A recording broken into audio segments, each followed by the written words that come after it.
Hi everybody, Captain Steve for this week's Boating Reports. Thanks for being with us today. Our show this week is sponsored by virtualboatshow.com. Let's start right in on the news. Michigan's Governor Gretchen Whitmer, with her on-again, off-again boating policies, is back to allowing boating, but there's still some gray areas with marinas. Please stay safe and do everything you can to protect yourself and others.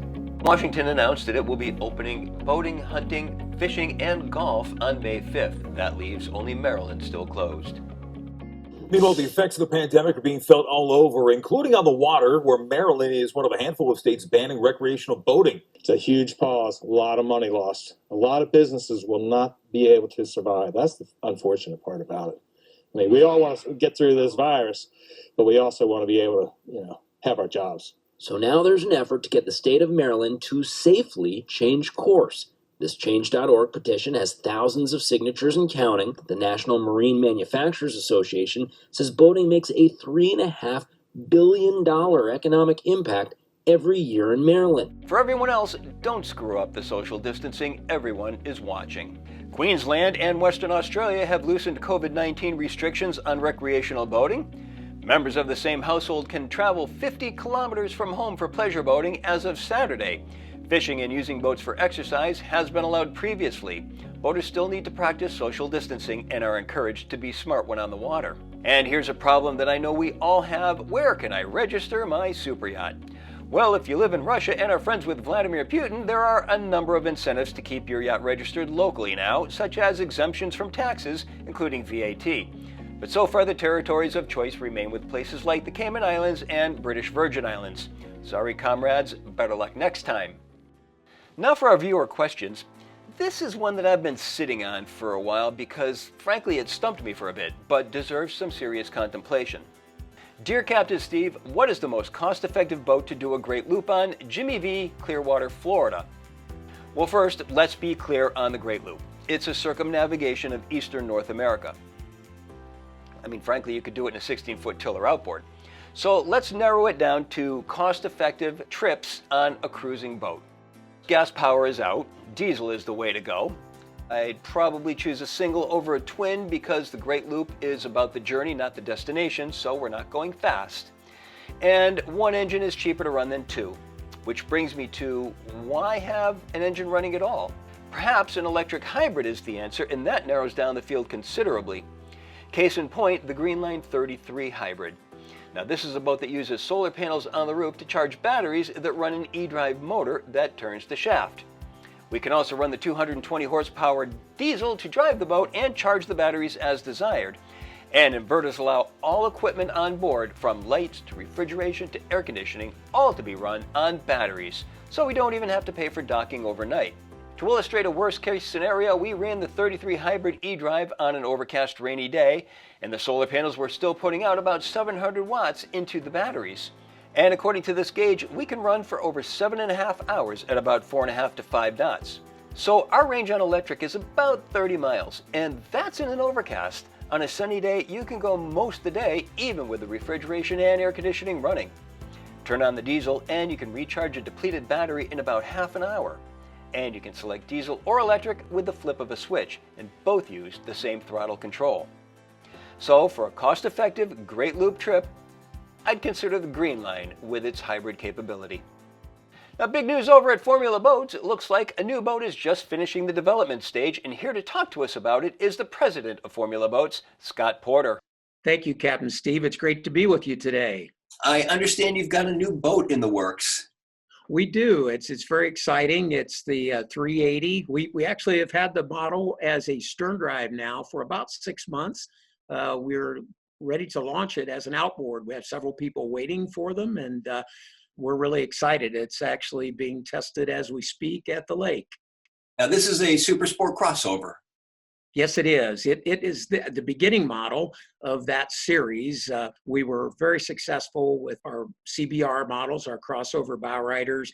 We kind of stretched from there on up to our 430. So we didn't just kind of take a little bit of a step. We took a huge step up to 43 feet, and then we started backfilling. So this now fits the last piece of the puzzle in between our 350 CBR and our 400 SSC. We're expecting to start our first production model next week.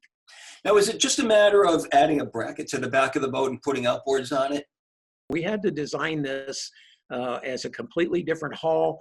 The motors, the outboards are actually mounted right on the actual transom, not a bracket on this model. It is a stepped hull boat, and because there's a grid inside, everything had to shift. So we had to do a new hull, new grid. So that's kind of why the delay to get this model out. So we're close then to getting it into the public eye then. Yes, we are, absolutely. And I think we'll be teasing them with a little bit of video from the testing process.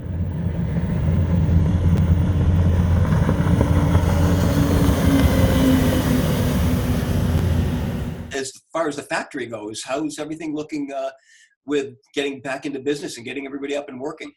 We have been shut down for about 5 weeks now, other than critical staff in the facility, making sure that everything's okay.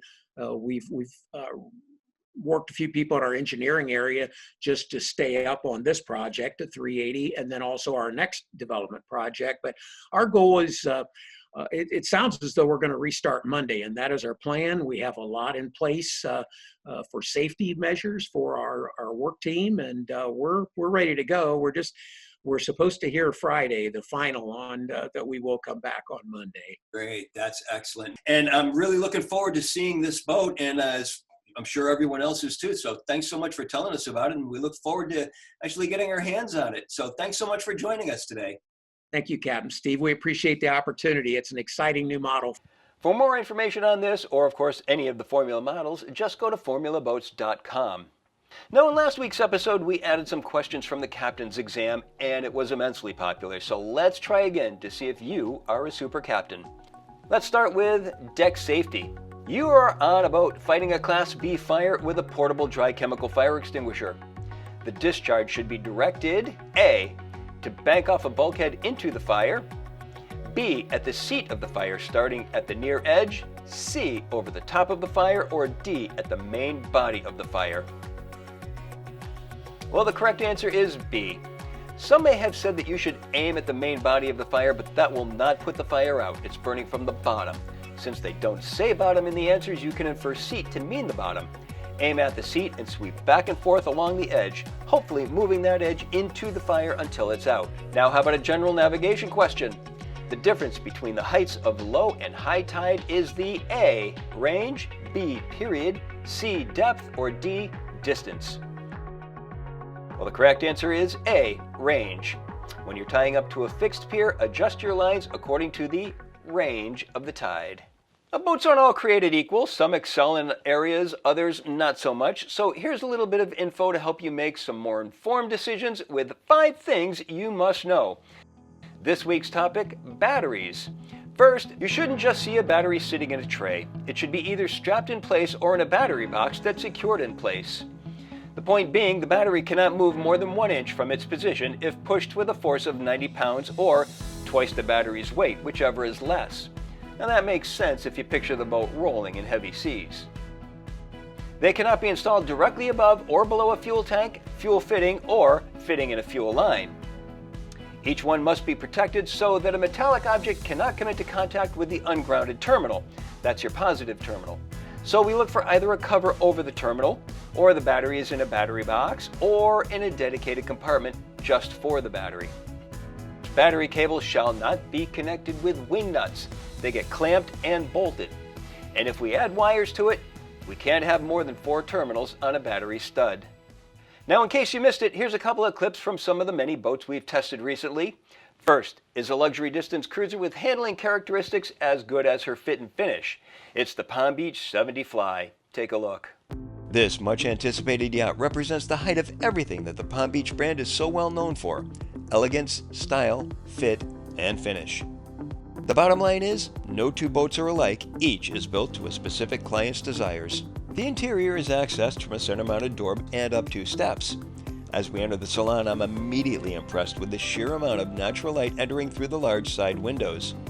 The lower helm looks amazing with a gloss-finished wood panel housing dual 17-inch displays. Because these boats are so renowned for their seakeeping abilities, they beg to be driven and driven far. If you're looking for a well-handled premium cruising yacht, then give this a closer look.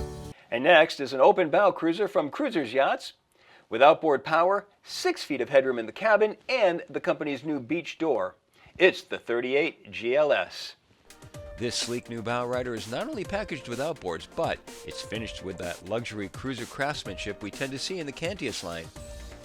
Along with a 12-foot 6-inch beam and spacious seating areas throughout, the GLS is debuting what Cruisers Yachts calls the beach door. On the port side of the cockpit is the GLS's galley-up layout, complete with a Corian counter wet bar with 2 stools. The stools both swivel and locked into place, and perched upon the stool we had a nice lay of the entire social area. The bow's a spacious entertainment space. A filler cushion can be added to increase the sun pad area. Additionally, a removable table can be added for increased versatility. To the left of the helm is a grab handle and sliding door to the accommodations. Once below, a screen door can partition off the 2 decks. With the addition of a full wet head below, we could easily see an afternoon cruise turning into a comfortable sleepover. And in the cool products department, usually you need a much larger boat to have a night vision camera on your boat, but not anymore. Check out the Psionics Aurora Night Vision Camera. Not only is it a powerful monocular with zoom capability, it enhances low light conditions, records, and streams your helm display. It includes a compass, GPS, and image stabilizer, so those yachts with forward-looking infrared are no longer putting you at a disadvantage. Check it out at our website under Products and Services. Spring boat shows all around the country, and for that matter the world, have been closed. For that reason, last week BoatTEST team launched virtualboatshow.com. It's the largest virtual boat show on the planet with over 2,500 boats in 28 different categories. Most of the boats exhibited have our detailed video inspections of the boats. The written captain's reports are even more in-depth. Use the comparison feature to line up 5 boats at a time to compare their specs and performance. You'll often discover right there what boat makes the most sense for you. When it's time for a test drive or a trade-in quote or to contact the dealer, just click the appropriate button. We'll send your contact information automatically to the builder. Best of all, the virtual boat show is free, and you may even find some spring deals. With our virtual boat show, you can get an objective, independent third-party look at the boats you might be planning on buying. And now, a little trivia. This year, BoatTEST is celebrating its 20th year in business. It was the first website in the marine industry to stream video, and just 2 years later, on September 23, 2002, BoatTEST created the first virtual boat show with streaming video. It was called the world's greatest boat show, and as they say, the rest is history. Well, that's our show for this week. As always, keep those questions coming, stay safe, practice social distancing, and thanks for watching. And remember, we're all in the same, but more importantly, being quarantined should teach you to be more appreciative of what you have. And I'm not talking about appreciating your family or your health, blah, blah, blah, blah. No, all of us here have one thing in common. We all have or enjoy boats. So appreciate that. If you don't, then have a chat with someone who has never gone on a boat. And that serves as a wake-up call. And if you're thinking about buying a boat, just do it. Life is short, and you think your wife wants you in the house every weekend? She doesn't. So buy the boat. As always, I'm Captain Steve, and I'll see you on the water.